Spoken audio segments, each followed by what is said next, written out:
इसकी तरफ ध्यान ही नहीं दिया। ज्यादा ठंड पड़े इससे पहले मुझे दाना लेने जाना होगा। ये लाडो मुझे ज्यादा ही भाषण दे रही थी। मुझे कैसे भी करके इसका घोंसला हथियाना होगा। लाडो दाना लाने घर से बाहर चली गई।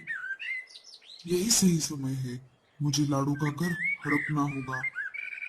ऐसा कहकर कौवा लाडो के घर के अंदर चला जाता है और दरवाजा अंदर से बंद कर देता है।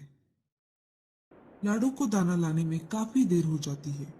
घर आते आते रात हो गई। जब वो वापस घर लौटी तब उसने देखा कि दरवाजा तो अंदर से बंद था। ये कैसे हो सकता है? मैंने तो दरवाजा बाहर से बंद किया था। फिर आखिर अंदर कौन चला गया? लाडो खिड़की से झांक कर देखती है तो उसे कालू कौवा अपनी मस्ती में सोया हुआ दिखाई देता है। कालू भैया, दरवाजा खोलिए, मैं हूँ लाडो। कालू ने लाडो की बातों को सुनकर भी अनसुना कर दिया। लाडो ने फिर से आवाज लगाई।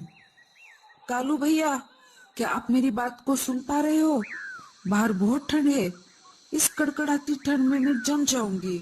मुझे अंदर आने दो। हम दोनों मिलकर एक साथ रहेंगे। कौन? लाडो? मैं किसी लाडो को नहीं जानता और मैं अनजाने पंछियों को मेरे घोंसले में नहीं लेना चाहता। अरे कालू भैया, मैं हूँ लाडो, जिसने आपको कड़कड़ाते ठंड में अपने घोंसले में पनाह दी थी। क्या आप मुझे भूल गए? कालू दूसरी तरफ मुंह करके सो गया। लाडो पेट से थी और उसके अंडे देने का समय भी आ चुका था। लाडो का पेट दर्द करने लगा। अब मैं क्या करूँ? मैं कहाँ पर जाऊँ? मेरा घर तो कौवे ने हड़प लिया है। तुम घबराओ मत मेरे बच्चों, मैं तुम्हें कोई नुकसान नहीं होने दूंगी। मैं ऐसा करती हूँ, मैं डॉक्टर तोते के पास चली जाती हूँ। मैं उनके अस्पताल में जाकर शरीक हो जाती हूँ।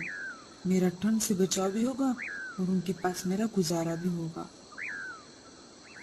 लाडो कड़कड़ाती ठंड में डॉक्टर तोते के पास चली जाती है।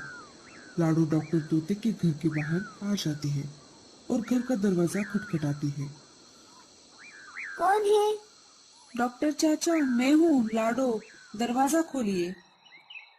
डॉक्टर तोता घर का दरवाजा खोल देता है।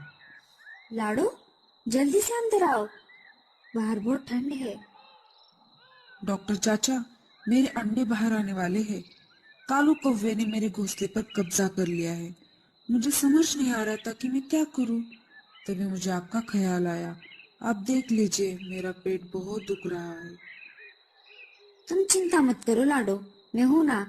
जब तक तुम्हारा घोंसला तुम्हें वापस नहीं मिल जाता, तब तक तुम यहाँ पर रह सकती हो। मैं बाजू के घोंसले में रहूंगा। डॉक्टर चाचा लाडो को कुछ दवाई दे देते हैं। ये लो लाडो, इसे खा लो। सुबह तक तुम्हारे अंडे निकल आएंगे। मैं यहीं पर हूँ, पास वाले घोंसले में। कुछ जरूरत पड़ी तो मुझे आवाज लगाना। इधर ठंड के कारण एक हाथी पागल हो जाता है। फिर वो हर एक पेड़ पर अपना सिर पटक रहा था। कालू कौवा अपने मजे में सो रहा था। तभी पागल हाथी ने उसके पेड़ पर जोर से सिर मार दिया। वैसे ही घोंसला जोर जोर से हिलने लगा। कालू कौवा डर गया। अरे ये क्या हो रहा है? मुझे लगता है भूकंप है। कालू कौवे ने कुछ करने से पहले ही हाथी ने एक और बार अपना सिर पेड़ पर पटक दिया। वैसे ही घोंसला नीचे गिरकर टूट गया। नीचे गिरने की वजह से कालू कौवे के पंख टूट गए और वो ठंड में बाहर आ गया। ज्यादा ठंड कालू को बर्दाश्त नहीं हुई और वो ठंड के मारे वहीं पर जम गया। इस कहानी से हमें ये संदेश मिलता है कि बुरे समय में जिसने भी हमारी मदद की है, उसके साथ हमेशा अच्छा बर्ताव करना चाहिए और उसके बुरे समय में उसकी मदद करनी चाहिए।